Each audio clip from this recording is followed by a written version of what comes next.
আফ্রিকার হৃদয়ে রয়েছে এমন এক বন যেখানে সূর্যের আলো মাটিতে ঠিকমতো পৌঁছায় না, যেখানে আজও বাস করে গরিলা, বন্য হাতি, রহস্যময় উপজাতি আর অজানা প্রাণী।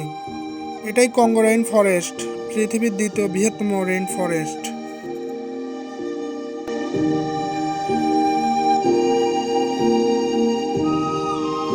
কঙ্গো বেসিন আফ্রিকার 6টি দেশে বিস্তৃত। প্রধান অংশ Democratic Republic of the Congo. এটি পৃথিবীর দ্বিতীয় বৃহত্তম রেইন ফরেস্ট, প্রায় 3.1 মিলিয়ন বর্গ কিলোমিটার এলাকা জুড়ে বিস্তৃত। পৃথিবীর জলবায়ু নিয়ন্ত্রণে বিশাল ভূমিকা রাখে।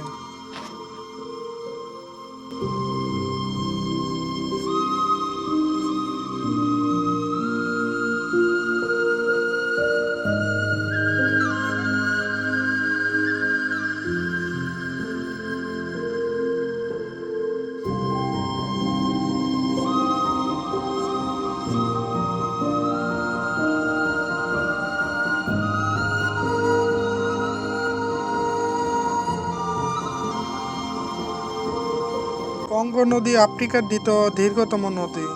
এই নদী পুরো জঙ্গলকে জীবিত রাখে। অসংখ্য প্রাণী ও মানুষের জীবন নির্ভর করে এই নদীর উপর। নদীকে বলা হয় আফ্রিকার ধমনী। এখানে হাজার হাজার প্রজাতির প্রাণী বাস করে। বিরল প্রাণীগুলোর মধ্যে অন্যতম হলো গরিলা, বন্য হাতি, বনবো, ওকাপি। বহু প্রাণী পৃথিবীর অন্য কোথাও নেই। 1000+ উদ্ভিদ ও প্রজাতি এখানে রয়েছে। এই বনে শুধু গাছের সমুদ্র নয়, এটি জীবন্ত এক পৃথিবী।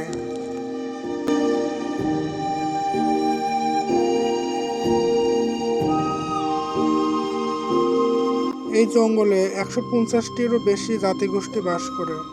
অনেকে এখনো শিকার সংগ্রহ করে বেঁচে থাকে। বনই তাদের ঘর, বাজার, হাসপাতাল। আধুনিক সভ্যতা থেকে অনেক এলাকা বিচ্ছিন্ন এখনো। বিপজ্জনক প্রাণী, মারাত্মক রোগ, ঘন বন যা আপনাকে সহজেই পথ হারিয়ে দেবে। যুদ্ধ ও সশস্ত্র গোষ্ঠীর সমস্যা, কিছু কিছু এলাকায় এখনো প্রবেশ খুব ঝুঁকিপূর্ণ।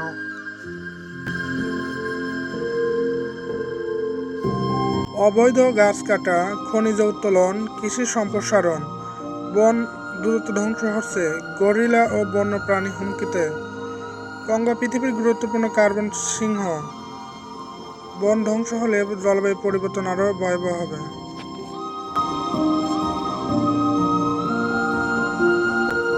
বহু কিংবদন্তি প্রচলিত। অজানা প্রাণীর রহস্য, মকেলে এমবেম্বে রহস্য। অনেক অঞ্চল এখনও পুরোপুরি গবেষণা হয়নি।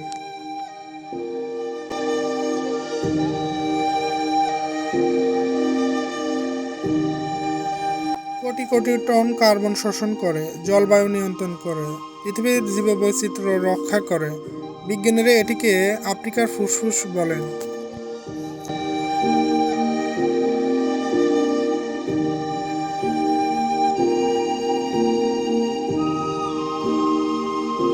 কঙ্গো রেইন ফরেস্ট শুধু আফ্রিকা নয়, পুরো পৃথিবীর সম্পদ। এই বন বেঁচে থাকলে পৃথিবী বাঁচবে। আর যদি একদিন এই বন হারিয়ে যায়, তাহলে হয়তো হারিয়ে যাবে পৃথিবীর এক বিশাল জীবন্ত ইতিহাস। যদি আমার চ্যানেলটি ভালো লাগে, একটা সাবস্ক্রাইব করে দেবেন আর কমেন্ট করে জানান পরবর্তীতে কোন ইতিহাস সম্পর্কে আপনারা জানতে চান। ধন্যবাদ সবাইকে।